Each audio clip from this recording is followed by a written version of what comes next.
올해의 마지막 달 12월 라디오 서울과 함께 편안하고 따뜻하게 마무리하시길 바랍니다.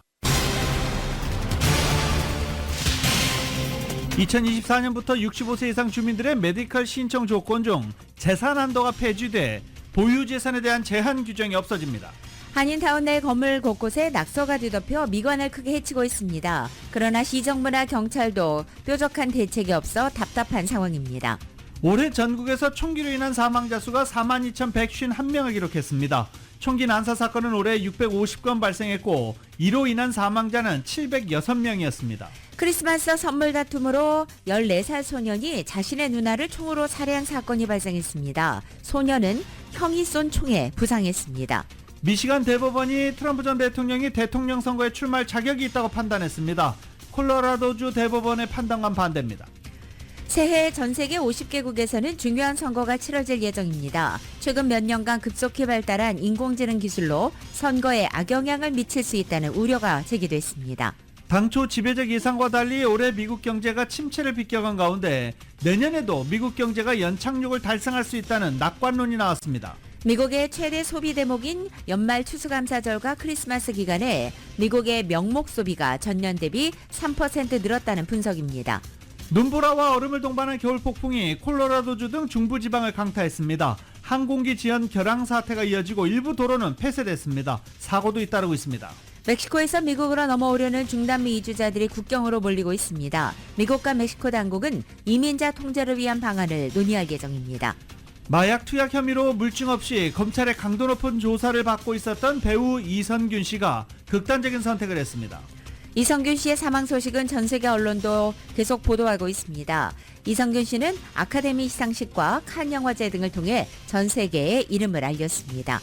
이재명 대표 체제의 민주당을 비판적으로 바라보는 이낙연, 정세균, 김부겸 전직 세 총리의 공동 전선이 부각한 가운데 이재명 대표와 정세균 전 총리가 회동할 예정입니다. 민주당이 김건희 여사 특검법을 국회 본회의에서 처리하겠다고 공언하면서 한동훈 국민의힘 비상대책위원장의 대응에 관심이 쏠리고 있습니다.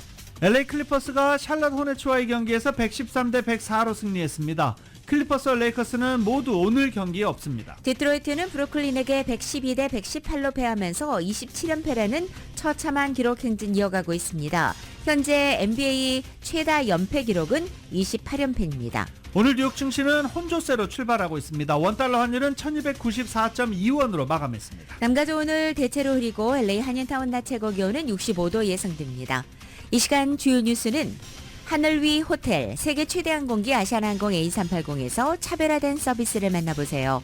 고국까지 편안하고 안전하게 모시는 아시아나항공 제공입니다. 여러분 안녕하십니까? 김윤정입니다. 안녕하십니까? 유지승입니다. 2023년 12월 27일 수요일 라디오 서울 모닝 뉴스 2부입니다.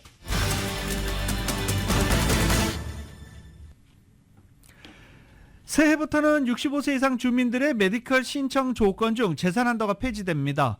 보유 재산에 대한 제한 규정이 없어지면서 더 많은 한인 시니어들이 메디컬 혜택을 받을 수 있을 것으로 기대되고 있습니다.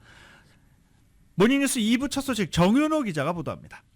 기존에는 65세 이상 또는 장애인을 위한 시니어 메디컬 혜택을 받으려면 신청자가 보유한 재산의 제한을 둬 살고 있는 집 한 채, 타고 다니는 자동차 한 대, 현금 가치 1,500달러 이하의 생명보험 등을 제외하고 보유 현금과 은행 계좌 잔고가 개인 2,000달러, 부부 3,000달러 이하여야만 시니어 메디컬을 신청할 수 있었습니다. 2022년부터는 개인 13만 달러, 부부 19만 5천 달러로 보유 재산 한도를 대폭 상향 조정한 데 이어서 2024년 새해 1월 1일부터는 아예 보유 재산 상한선을 없애면서 메디컬 수혜를 받을 수 있는 65세 이상 시니어들이 큰 폭 늘어나게 됐습니다. 재산 한도 폐지는 캘리포니아주의 하나입니다. 극빈자 현금 지원 프로그램인 SSI와 식료품 보조 프로그램인 캘프레시 등의 재산 상한선은 현행 개인 2,000달러, 부부 3,000달러 기준이 그대로 유지됩니다. 이유케어 클리닉 이재희 홍보 담당입니다. 네, 소득은 이제 은퇴하시면서 소득은 줄거나 이제 없어졌지만 기존에 이제 재산을 가지고 계셨던 분들, 그래서 메디칼을 받기 위해서 뭐 자녀한테 미리 상속이나 증여를 한다든가 이렇게 하셨던 분들이 이제는 안심하고 편하게 메디칼을 신청하실 수 있게 됐습니다. 올 하반기에 메디칼을 신청했다가 재산 조건 때문에 거부됐다면 내년 1월 이후에 다시 신청하면 됩니다. 메디켈 당국은 올해 7월 이후 메디켈을 신청했다가 거부된 주민에게 다시 신청하도록 안내하는 편지를 내년 2월까지 보낸다는 방침입니다. 이에 따라 메디켈 신청 자격 중에 수입만 조건이 맞으면 메디켈 신청이 가능해집니다. 메디켈 수입 조건은 연방 빈곤선의 138% 이하, 즉 1인 기준 월 1,677달러, 2인 가정의 경우에는 월 2,269달러, 3인에는 2,860달러, 4인 가정은 월 3,450달러면 자격이 됩니다. 기존에는 그 재산에 대해서 증빙 서류를 제출을 하셨어야 됐거든요. 그래서 기본적으로 이제 뭐 차량 등록증이라든가 아니면은 은행 계좌 내역서라든가 이런 것들을 제출을 하셨어야 됐는데요. 새해부터는 이런 것들을 묻지 않고 제출하지 않으셔도 되고요. 메디칼을 가지고 계신데 이제 갱신하실 때는 이미 묻지 않고 있습니다.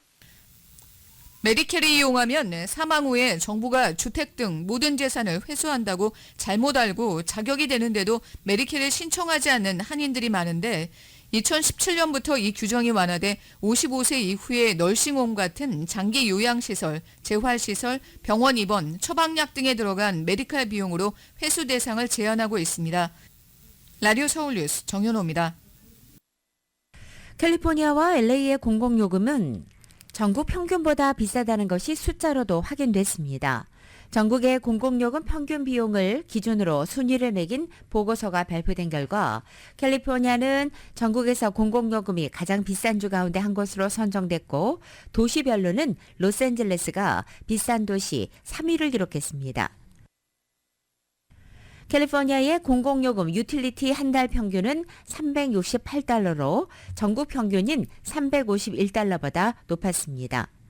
다만 캘리포니아주는 여전히 하와이나 메인, 뉴저지, 코네티컷, 볼먼트 중 가장 물가가 비싼 주에는 미치지 못했습니다. 현재 가장 유틸리티 요금이 저렴한 주는 미시시피주로 월 평균 255달러로 조사됐습니다. 도시별로 볼 때 로스앤젤레스는 월 평균 공공요금이 455달러를 기록해 전국 대도시 가운데 세 번째로 공공요금 지출이 많았습니다. 캘리포니아 피자헛이 내년 프랜차이즈 근로자 최저 시급 20달러 인상을 앞두고 배달 인력 1,200명을 감원했습니다. 수백 개 피자헛 매장 운영사인 팩피자가 캘리포니아 고용개발부에 제출한 바에 따르면 자사 배달 서비스 폐지 결정으로 배달원 1,200명을 정리한다고 밝혔습니다. 또 다른 운영업체 서던캘리포니아 피자도 배달기사를 해고한다고 덧붙였습니다. 이번 피자헛의 해고 결정은 LA를 비롯해 세크라멘토, 팜스프링은 물론 다른 지역의 피자헛 매장에도 영향을 미치게 될 것으로 보이고 있습니다. 소비자가 이제 피자헛 피자 배달을 시키려면 제3의 음식 배달업체를 이용해야 됩니다. 도올대시나 우버이츠 등이 있죠. 소비자들의 배달료 부담 당연히 커지게 됩니다. 이제 피자 배달 시켜 먹으려면 기존의 업체에서 제공했던 서비스가 아닌 제3의 업체를 이용해야 되기 때문에 5달러, 많게는 7, 8달러까지 추가로 비용을 지불해야 되는 상황이 발생할 수 있습니다. 캘리포니아의 현재 최저임금은 시간당 15.5달러, 15달러 50센트입니다. 내년엔 16달러로 오릅니다. 그런데 전국 최소 60개 이상 지점을 둔 패스트푸드 업체 직원의 경우는 내년 4월 1일부터 최저시급이 20달러로 인상됩니다. 패스트푸드 업체들은 음식 가격을 대폭 올리거나 인력을 감축하겠다라고 이미 경고한 바 있습니다. 한인타운의 리모델링 중인 빈 건물 외벽 곳곳이 갱단 낯설어 뒤덮여 타운의 미관을 해치고 있습니다. 하지만 시정부나 경찰은 아무 대책이 없는 것이 현실입니다. 이은 기자가 전해드립니다. 한인타운 한복판 윌셔와 웨스턴에 위치한 피어스 내셔널 라이프 빌딩이 크리스마스 연휴를 지내고 난 후 건물 한 층 전체가 온통 낙서를 뒤덮여 지나가는 한인들의 눈살을 찌푸리게 했습니다. 해당 건물은 제이미슨 프로퍼티에서 아파트로 전환하는 공사에 들어간 지 한참 된 상황이라 오랫동안 건물이 비어있는 상태인데 공사가 지지부진한 상황에서 주변 미관에 해치는 것은 물론 안전에도 많은 문제를 야기하고 있습니다. 한 주민은 버스 정류장 앞에 공사하는 임시다리를 설치하고 아무것도 하고 있지 않는데 지나다닐 때마다 불편하고 겁이 나서 빨리 지나간다고 밝혔습니다. 낙서로 뒤덮인 건물은 비단 이 건물만이 아닙니다. 타운에서 공사로 인해 비어있는 건물들이나 재개발 예정지로 매각된 상태에서 반치되어 있는 건물 외벽과 펜스 등에는 어김없이 갱단 낙서로 도배되어 있는 실정입니다. 건물 외벽에 새겨진 낙서의 경우 육안으로 어떤 내용인지 정확히 구분하긴 힘들지만 욕설이나 부적절한 내용이 들어가 있는 경우도 상당하고 심지어는 낙서의 외형마저 어린이들에게 부적절한 것들이 많다 보니 한인 보행자들 입장에서는 난감한 상황입니다. 한인들은 외벽에 내갈겨진 낙서들이 어린아이들에게 부정적인 영향을 줄까봐 우려를 표하는 상황입니다. 주위 환경도 나빠지고 그게 전부 갱들이 하는 것 같은데 이게 끼치는 영향이 애들한테도 굉장히 나쁠 것 같아요. 우리 손주들도 이거 보고 그러면은 일부 주민들은 LA시 당국의 늦잔 대응을 비난합니다. 비인 건물 외벽을 비롯해 타운 곳곳에 그려진 낙서들의 경우 어제 오늘 일이 아닌데 시당국은 손을 놓고 있다는 지적입니다. 오랫동안 비어있어 방치된 건물들을 뒤덮은 낙서는 한꺼번에 생겨난 것이 아니고 누가 낙서를 하고 난 후 그 주변에 다른 모양과 색깔들의 낙설이 생기는 경우가 많은데 곧바로 지우지 못해 낙서 산더미를 불러왔다는 지적입니다. 시당국이 적극적으로 나서서 대응을 나서든지 낙서의 주범을 처벌해야 되는데 그 어떤 것도 이뤄지지 않다 보니 타운 미관을 해치는 낙서는 단 한 번도 제대로 해결되고 있지 않은 상황입니다. 타운 주민 이씨입니다. 아주 지저분하고 어쩔 수 없는 일 아니에요. 뭐 방법을 시에서 해야 되겠죠. 근데 잘 안 되네요. 그게 보니까 내가 봐도 늘어나는 낙서로 인해 주변 한인 업소들과 아파트 콘도, 주택에 거주하는 한인들은 불안감과 우려를 나타내고 있지만 이런 불안을 해소할 방법이 마땅치 않습니다. 타주나 한국에서 타운을 방문한 지인들이 타운을 뒤덮은 쓰레기가 낙서, 홈리스 텐트를 보면 기겁하는데 그때마다 부끄럽고 안타깝다고 타운 한인들이 하소연하고 있습니다. 타운이 최근 수년간 낙서와 쓰레기 무단 투기 등으로 슬럼화되면서 그동안 이뤘던 LA 한인타운의 발전을 무색하게 만들고 있다는 지적입니다. 라디오 서울 뉴스 이은입니다. 크리스마스 선물 많이들 받으셨나요? 선물 박스 어떻게 하셨습니까? 포장지 그대로 바깥에 내놓으셨나요? 그러면 안 된답니다. 포장 박스 버릴 때 주의할 것을 셰리프국이 당부했습니다. 연말 선물을 뜯고 버린 포장지나 박스를 보고 절도범들이 범행 대상을 고른다는 것입니다. 절도범들이 쓰레기통을 들여다보면서 값비싼 물건에 포장이 있다면 그 주택을 범행 대상으로 선정한다는 것입니다. 셰리프국은 포장 박스를 그대로 버리는 것은 절도범들에게 그 물건이 집안에 있다라고 광고하는 것과 마찬가지로 이들의 눈을 사로잡으니 포장 박스는 거리에 보이게끔 버리지 말고 잘게 찢어 쓰레기통 안에 버리거나 아니면 쓰레기 봉투 안에 넣어서 밖에 보이지 않도록 버릴 것을 권고했습니다. LA 카운티가 어제인 26일부터 내년 1월 20일까지 크리스마스 트리 수거에 나섰습니다. LA 카운티 공공사업부는 트리 나무를 퇴비 재료로 재활용하기 위해 무료로 트리를 수거하고 있다며 시민들의 동참을 당부했습니다. 한인타운을 포함한 LA 지역은 어제 26일자부터 내년 1월 1일까지 트리를 수거합니다. 이 수거를 위해서는 트리에 붙어있던 장식이나 스탠드를 모두 제거하고 나무의 반을 잘라서 초록색 쓰레기통에 넣어두거나 쓰레기 수거일에 도로 가장자리에 내놓으면 됩니다. 라디오솔 모닝뉴스 함께하고 계십니다.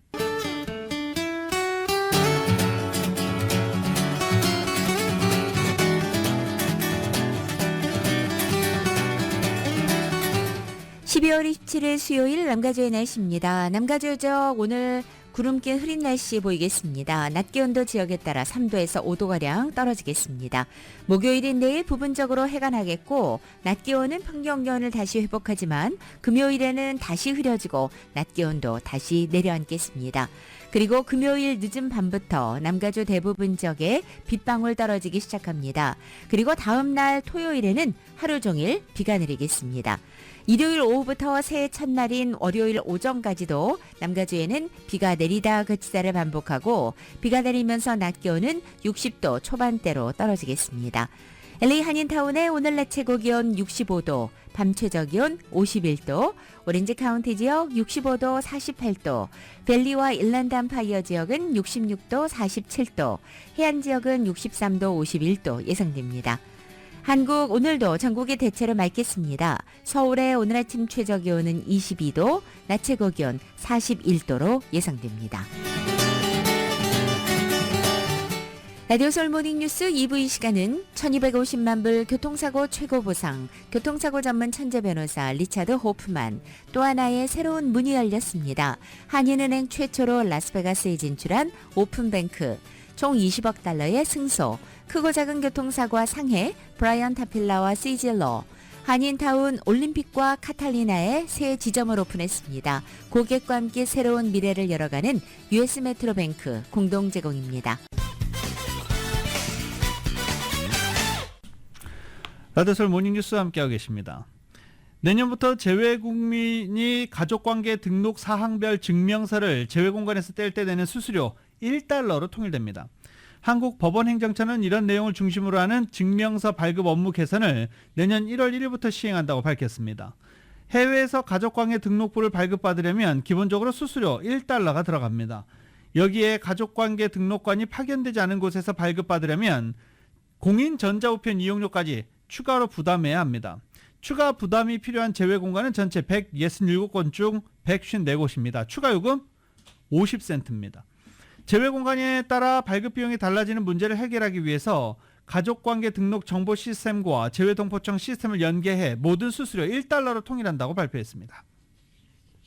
LA 한인회가 신속하고 유용한 각종 정보들을 제공하기 위해서 2020년부터 앱 서비스를 동포사회에 무상으로 제공했지만 이달 말로 이 서비스가 잠정 종료된다고 밝혔습니다.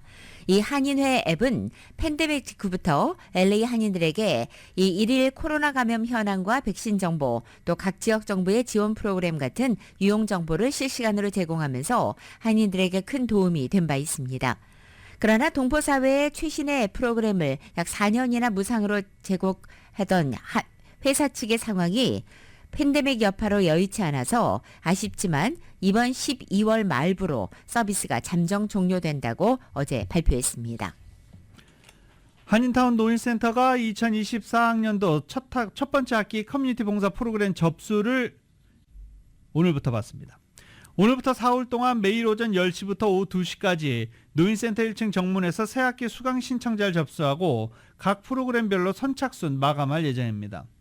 번호표는 센터 직원이 오늘 오전 9시 30분부터 시니어센터 입구에서 직접 배포할 예정입니다.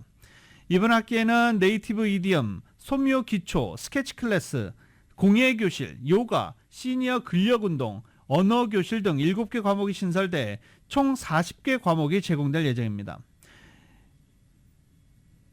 발달장애인을 위한 나눔교실과 언어교실, 청소년들을 위한 스템 교실도 계속 진행될 예정입니다. LA 통합교육부 LAUSD가 기저귀가 부족한 저소득층 가정에 무료로 기저귀와 분유 그리고 기타 유아 필수 물품을 무상으로 기증하는 프로그램을 운영하고 있습니다. LA타임즈는 어제 LAUSD가 Baby to Baby라는 비영리 단체를 통해서 기저귀 같은 영아용 물품을 받아서 학부모들에게 나눠주고 있다고 보도한 것입니다. 지난 11년 동안 이 베이비 투 베이비를 통해서 나눠준 기저귀 같은 물품은 모두 1,500만 개에 달하는 것으로 알려져 있습니다.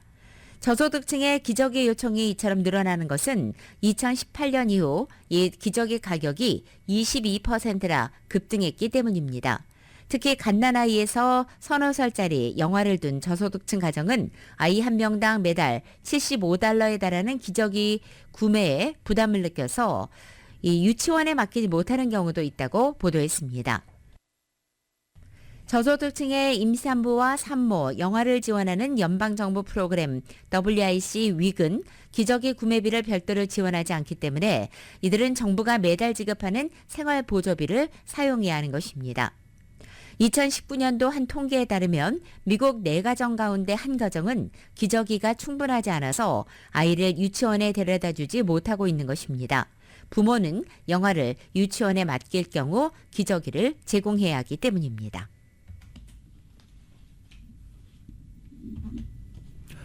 하이킹과 캠핑 휴양지로 유명한 자이언 국립공원이 입장료를 인상합니다. 세인트 조지 유타는 1월 1일부터 자이언 국립공원 입장료와 캠핑장 이용료가 인상된다고 밝혔습니다. 자연국립공원 측은 백패킹, 캐녀링, 기타 야외 활동 관련 허가증 비용도 오릅니다. 온라인 예약 시스템에 따른 인상된 가격 바로바로 적용한다라고 전했습니다. 현재 1박 야영에 20-30달러였던 캠핑장 요금은 25달러에서 45달러까지 인상됩니다. 허가증은 5달러에서 6달러, 낮 이용요금은 1인당 10달러에서 1박 신청비는 현재 5달러에서 20달러로 오릅니다. 이용요금은 1인당 7달러로 그런데 또 내려간다고 합니다. 한인 등 많은 사람에게 인기인 엔젤스 랜딩 하이킹 프로그램은 2022년 요금을 그대로 유지한다고 밝혔습니다. 자, 라디오 서울 보도국이 이번 주 지난 한 해 동안 헤드라인을 장식했던 뉴스들을 정리해서 전해드립니다. 오늘은 2023년도 타운의 10대 뉴스를 이은 기자가 정리해드립니다. 미주 한인들의 오랜 수건이었던 재외동포청이 올 6월 5일 드디어 출범했습니다. 이제 선천적 복수국적 문제가 제일 하드 이슈인 것 같습니다. 그래서 이제 주어진 상황에서 재외동포청은 인천에 마련된 재외동포청의 초대청장은 이기철 전 LA 총영사가 맡았습니다. 구 한상대회가 대회 역사상 한국이 아닌 해외에서 치러졌습니다. 만감이 교차하죠. 예, 근데 이제 뭐 준비하는데 어려웠던 거는 둘째치고 이게 끝날 때까지 온전하게 잘 됐으면 좋겠어요. 사고 안 나고 안전사고 안 나고 오신 분들 또 좋은 성과 가지고 세계 한인 비즈니스 대회로 개명한 구 한상대회는 지난 10월 오렌지 카운티 애나임 센터에서 성황리에 개최되었습니다. LA 시의회가 10월 9일을 한글날로 공식으로 선포하면서 한글날이 LA시의 공식 기념일로 제정되었습니다. 내가 어저께 도착했습니다. 그래서 10월 3일 날짜로 해서 unveil 그 Statue of King 세종, 그 세종대왕의 그 동상의 제막식을 했습니다. LA 시의회에서는 한글날 제정을 기념하는 축하 행사가 열렸고 LA 시티 컬리지에서는 세종대왕 동상이 세워졌습니다. 위셔센터 코리아타운 주민의회가 마크리 신임 의장을 선출하고 새 출발을 알렸습니다. 오늘 그 미팅 커맨딩 오피서하고 미팅 결과는요. 이 LAPD 올림픽 경찰서에서는 지금 한인 커뮤니티 같이 일을 하고 싶은다는 그런 상징하고 그런 원하는 거를 제가 오늘 느꼈고요. 코로나 팬데믹을 기점으로 공전 사태를 빚으며 운영권이 LA시로 넘어가 유명무실해졌던 위셔센터 코리아타운 주민의회는 한인 대의원들도 대거 참여하면서 타운 주민들의 민생 현안에 적극 앞장서기 시작했습니다. LA시가 선거구 재조정을 논의하는 독립위원회를 구성하기로 하면서 내년 선거에서 주민 발의안으로 유권자들의 선택을 받게 되는 쾌거를 이뤘습니다. 맞습니다. 두 가지가 있는데요. 첫 번째는 이제 선거구 재조정 시스템을 기존의 이제 시의원들이 영향력을 미치는 시스템에서 독립적인 시스템을 만드는 안건이 하나 올라와 있고요. 두 번째는 기존의 15. 이 과정에서는 LA 한인회, 한인타운 청소년회관 KYCC, 한미연합회 KAC, 아시안 정의진흥협회 LA 지부가 적극적으로 힘을 보탰습니다. 한인타운을 포함하는 LA시 10지구 시의원 선거를 앞두고 후보 등록을 완료함으로써 선거 열기가 후끈 달아올랐습니다. 오늘 한인타운에서 이렇게 토론을 할 수 있게 된 걸 기쁘게 생각하고 저희 같은 후보들하고 좋은 얘기를 많이 나누고 한인으로는 그레이스 유 후보가 출마했습니다. 한인타운은 늘어나는 강절대와 해결책이 보이지 않는 홈리스 문제, 홈리스와 마약 중독자들이 진을 친 대중교통 문제, 무단 쓰레기 등으로 몸살을 앓았지만 미온적인 정부 대응책으로 주민들의 불만이 극에 달했습니다. 노숙자 문제에 대해 가지고 거리가 너무 지저분하고 또 여성분들이 상당히 위험을 느끼고 있어요. 그래서 될 수 있으면 외딴 곳으로 좀 보내셨으면 좋겠는데. LA 한인 축제재단이 또다시 파행으로 치닫고 있습니다. LA 한인 축제재단 이사들이 배무한 이사장의 독단적인 운영에 불만을 품고 가주검찰에 고발장을 제출하면서 불화가 그치지 않습니다. 지난 3월 가디나의 대형 한인교회에서 재직하던 한인 전도사가 자신의 아내와 딸을 살해한 뒤 스스로 목숨을 끊으면서 한인사회에 충격파를 던졌습니다. 라디오 서울 뉴스 이은입니다.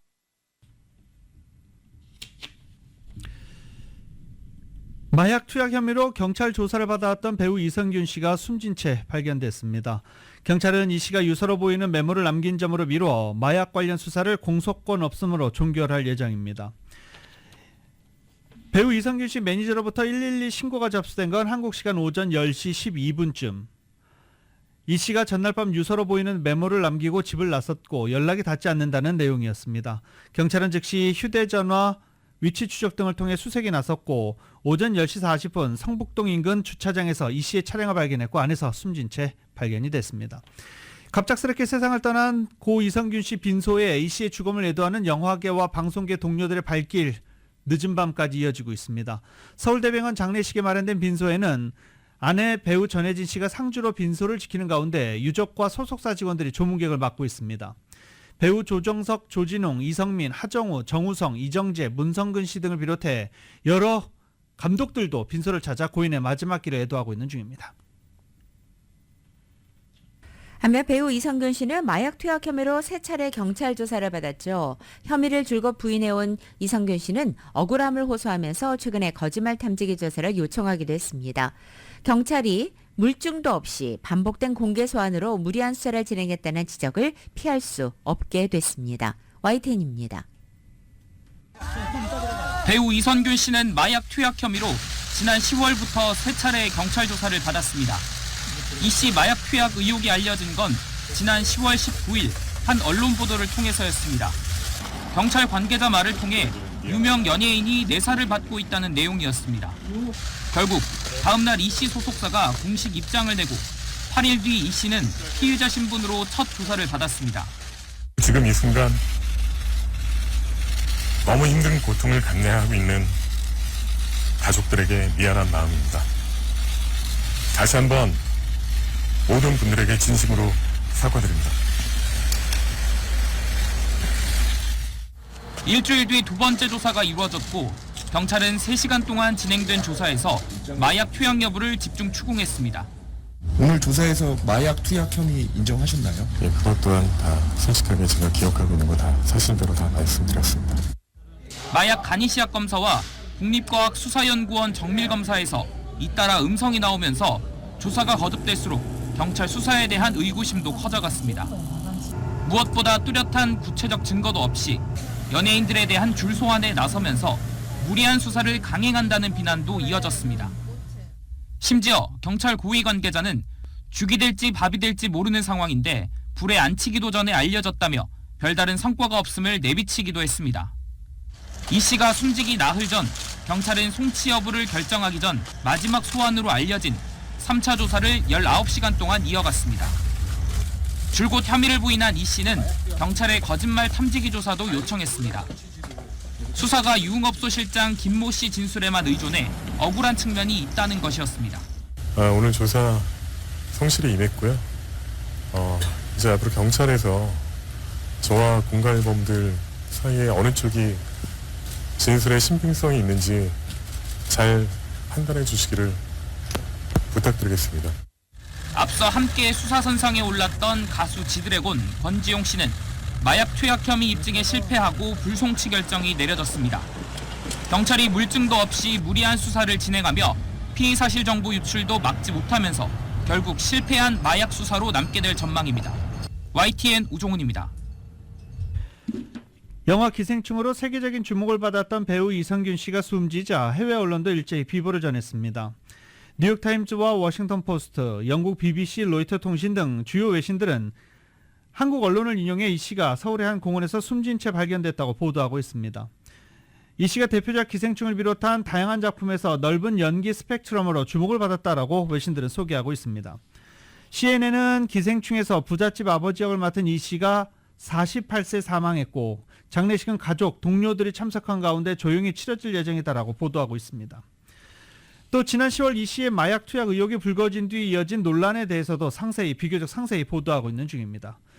또 많은 외신들은 슬픔에 잠긴 이 씨의 팬들이 사회관계망 서비스 SNS를 통해 그의 죽음을 애도하고 있다라고 전하기도 했습니다. 한국계 캐나다인 감독인 셀린 송이 연출을 하고 한국계 미국인 배우인 그레타 리와 또 한국 배우 유태우 씨가 주연한 영화 패스트 라이브스가 미국 주요 매체들이 뽑은 올해 최고 영화 목록에 잇따라 이름을 올렸습니다. ABC 방송의 영화 비평가인 피터 트래버스는 어제 올해 최고 영화 10편 명단에서 이 패스트 라이브즈를 2위로 꼽았습니다. 트래버스는 1위 영화로 마틴 스콜세이제 감독의 플라워 킬링 문과 크리스토퍼 놀런 감독의 오펜하이머를 공동으로 올렸고 한국의 신인 셀린 송 감독이 이제 막 재능을 꽃피우기 시작하며 가슴 아픈 로맨스 영화로 올해 최고의 영화 대열에 합류했다라고 말했습니다. 한편 셀린 송 감독은 캐나다 국적이지만 이 트래버스는 한국의 신인이라고 표현했습니다. 이 영화가 한국에서 초등학교 시절을 보내고 부모를 따라 캐나다로 이주한 감독 자신의 얘기를 담고 있으며 영화 대사 대부분이 한국어로 이루어진 점을 고려한 것으로 보입니다. 이 트래버스는 오랜 역사 잡지인 피플과 롤링스톤을 거쳐서 지금은 ABC 뉴스의 영화평을 쓰고 방송 프로그램을 진행하면서 활동하는 저명한 영화 비평가입니다. 아칸소주 다이아몬드 분화구 주립공원에서 한 남성이 4.87캐럿의 다이아몬드를 주워서 행운의 주인공이 됐습니다. 아칸소주 공원 유산관광부에 따르면 레펜토 주민인 남성 제리 에번스가 다이아몬드 분화구 주립공원을 방문했을 때 자신이 주운 보석이 4.87캐럿의 진짜 다이아몬드라는 사실을 최근에 알게 됐다라고 말했습니다. 봄에 찾았답니다. 네. 지난 봄에 여자친구와 함께 이 공원을 처음 찾았다가 10분 만에 투명한 색깔의 작은 돌 조각을 발견했습니다. 이것을 공원에서 주운 다른 돌들과 함께 주머니에 넣고 집에 갔고 돌이 너무 투명해 유리 조각인 줄 알았다며 다이아몬드인 줄은 꿈에도 몰랐다라고 말했습니다. 이후 이 돌이 단순한 유리가 아니라 보석일 수 있다라고 생각을 하게 됐고 정체를 확인하기 위해 보석 연구소로 보내 감정을 의뢰했습니다. 몇 주 후 이 돌이 다이아몬드로 판명됐다는 소식을 듣게 됐고 주립공원을 다시 방문해 이곳에서 발견한 다이아몬드로 공식 등록했습니다. 에번스가 주운 다이아몬드는 2020년 이후 이 아칸소 공원에서 발견된 다이아몬드 중 가장 크다고 공원 측은 전했습니다. 공원 측의 설명에 따르면 올해 이곳 방문객들이 발견한 다이아몬드는 매일 평균 1개에서 2개며 연간 총량은 798개, 125캐럿이 넘는다고 합니다. 1972년 주립공원으로 지정된 37에이커 규모의 들판은 화산 분화구의 침식된 표면으로 독특한 지질학적 특성으로 인해서 다이아몬드 외에도 자수정과 석류석 등 보석들이 발견됩니다. 방문객은 입장료를 내고 공원에 들어온 뒤 이곳에서 주워간 보석을 가져갈 수 있습니다. 어디냐고요? 아칸소주 다이아몬드 분화구 주립공원입니다.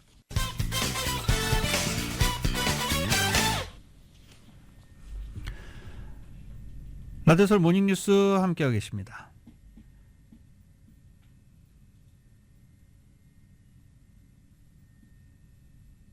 각 주마다 엇갈린 판결이 나오고 있어서 지금 유권자들이 혼동하고 있습니다. 지지자들의 의회 폭동을 선동한 트럼프 전 대통령이 내년 대선에 출마할 자격이 있는가를 두고 주마다 다른 판결을 내놓고 있는 중입니다. 미시건주 대법원은 미시간주 정부가 헌법 14조 3항을 근거로 트럼프 전 대통령의 대선 경선 참여를 제한할 권한이 없다고 판단한 원심 판결을 확정했습니다. 헌법 14조 3항은 헌법을 지지하기로 맹세했던 공직자가 모반이나 반란에 가담할 경우 다시 공직을 못한다고 규정하고 있습니다.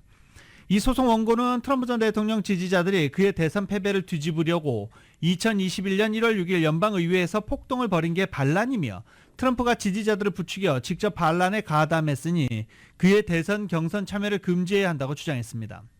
그러나 지난달 1심에서 이 법원은 문제가 법정에서 결정해서는 안 되는 정치적 쟁점이라며 주 법상 주가 헌법 14조 3항을 적용해 후보 이름을 투표용지에서 뺄 권한이 없다고 판결했습니다. 2심에서도 이 판결이 유지됐으며 오늘 대법원의 상고를 기각함에 따라 트럼프 전 대통령은 미시간주의 대선 경선에는 참여할 수 있게 됐습니다.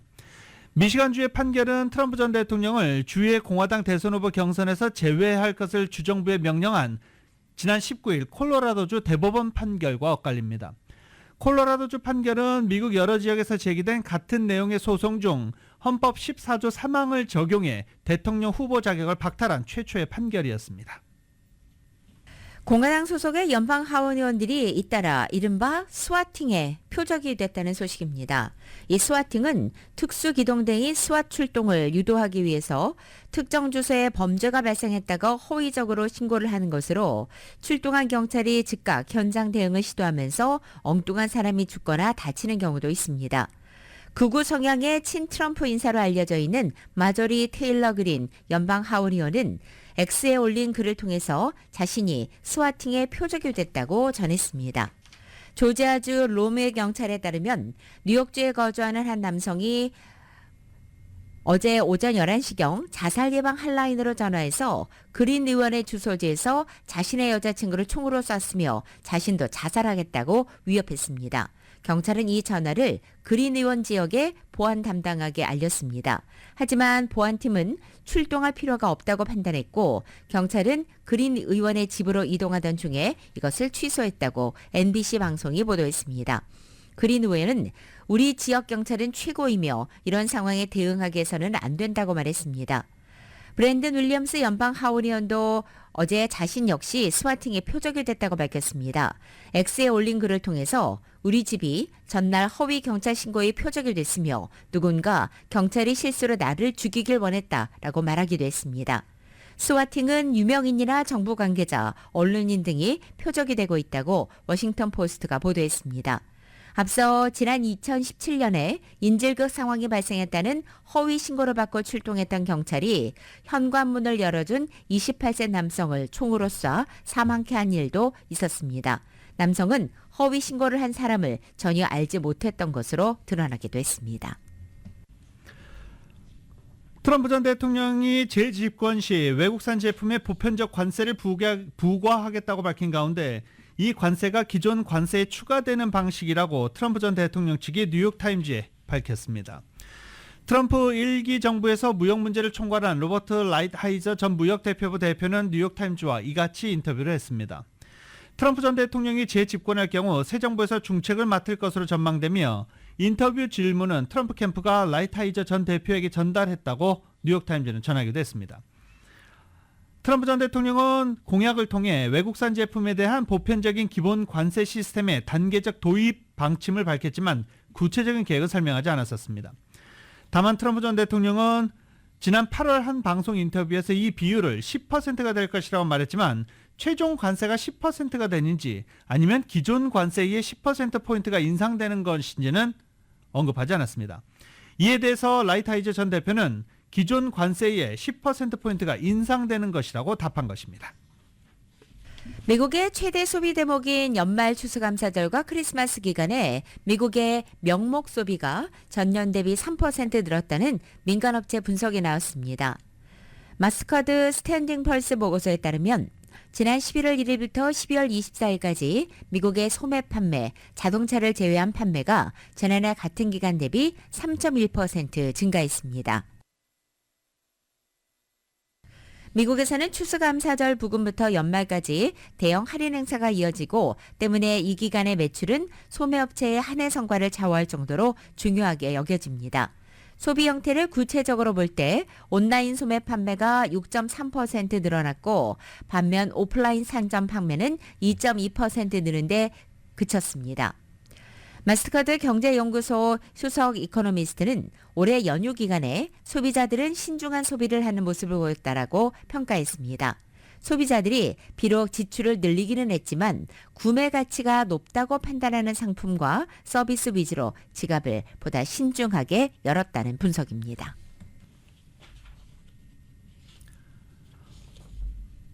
멕시코에서 미국으로 넘어가려는 중남미 이주자들이 국경으로 몰리고 있습니다.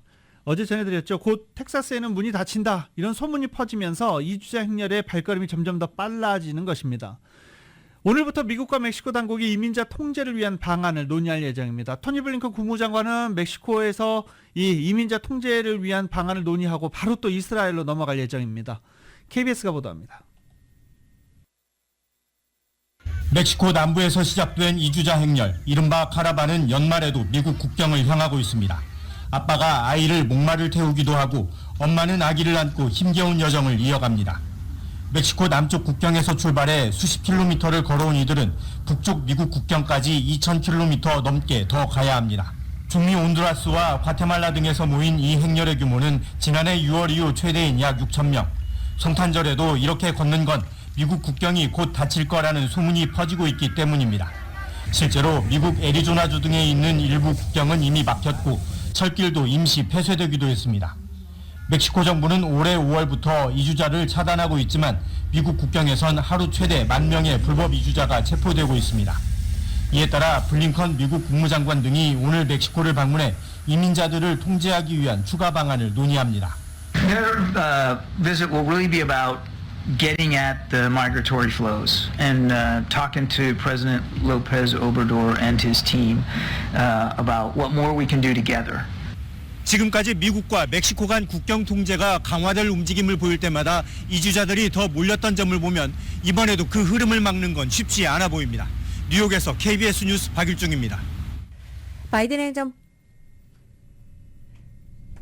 내연기관차의 전기차 전환을 장려하고 있지만 비싼 가격과 주행거리, 충전소 부족 등에 대한 소비자 우려로 인해서 전환 속도가 기대에 못 미치고 있다고 워싱턴 포스트가 보도했습니다. 미국에서 전기차 판매 증가세가 최근 몇 달 둔화되면서 자동차 업들이 생산 계획을 축소하거나 일부 투자를 보류하고 있는 실정입니다.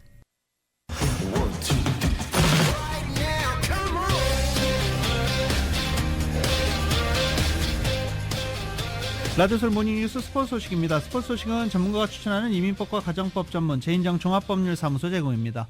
2연패를 당했던 클리퍼스 어제 샬럿 호네츠와의 경기에서 113대 104로 승리하고 일단 연패에서 탈출했습니다. 9연승을 달리다가 2연패를 당해서 좀 상승세 주춤했었죠. 카와이 레너드가 부상으로 빠지면서 이렇게 됐는데 카와이 레너드 없어도 잘해야죠. 한 선수 빠졌다고 그렇게 슈퍼스타가 많은 팀이 연패에 빠지면 안 되죠. 아무튼 클리퍼스는 113대 104로 승리를 거두고 이 뚝 떨어졌던 2연패로 분위기가 좀 처졌던 분위기를 끌어올려 왔습니다. 그리고 어제 디트로이트 피스톤스가 브루클린에게 112대 118로 패하면서 공식 경기 27연패 수령에 빠졌습니다. 단일 시즌 최다 연패. NBA 한 두 시즌에 걸쳐서는 28연패가 최다 연패 신기록입니다. 단일 시즌으로는 27연패 최다 신기록을 세웠고 이제 NBA 최다 연패 신기록을 세우게 될지 디트로이트 피스톤스에 관심이 쏠리고 있습니다. 리버풀이 잉글랜드 프리미어리그 선두 자리를 되찾았습니다. 영국의 억만장자인 넷클리프가 공동 구단주가 되면서 맨유는 극적인 역전승을 거두고 6위로 도약한 것입니다. YTN의 보도입니다. 리버풀의 누네스가 전반 6분 만에 선제골을 넣으며 앞서갑니다. 그리고 후반 45분 디오구 조타가 각도가 거의 없는 위치에서 총알 같은 슈팅으로 쐐기골을 넣으며 번리를 2대0으로 제압합니다. 리버풀은 한 경기를 덜 치른 아스널을 제치고 다시 프리미어리그 선두로 올라섰습니다. 빌라를 홈으로 불러들인 맨유는 전반에만 세트피스로 2골을 허용합니다.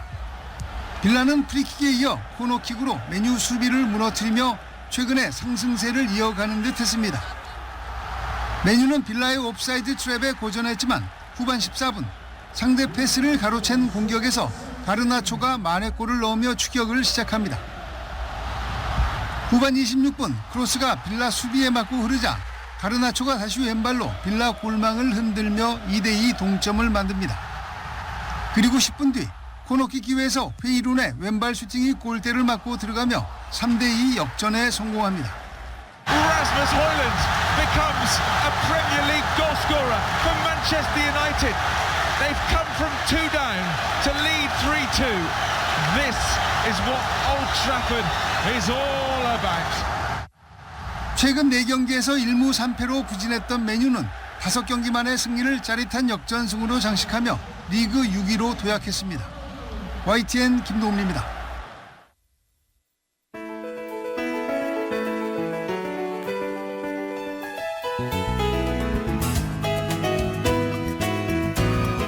(2023년 12월 27일) 수요일에 전해드린 라디오솔 모닝뉴스에서 마치겠습니다. 지금까지 진행의 유지승 김윤정이었습니다. 라디오솔 모닝뉴스 2부 이 시간은 1250만 불 교통사고 최고 보상, 교통사고 전문 천재 변호사 리차드 호프만, 또 하나의 새로운 문이 열렸습니다. 한인은행 최초로 라스베가스에 진출한 오픈뱅크, 총 20억 달러의 승소, 크고 작은 교통사고와 상해, 브라이언 타필라와 CG로, 한인타운 올림픽과 카탈리나에 새 지점을 오픈했습니다. 고객과 함께 새로운 미래를 열어가는 US 메트로뱅크 공동 제공이었습니다. 잠시 후 9시에는 강혜신의 오늘의 미국이 방송됩니다. 함께해 주신 여러분 고맙습니다.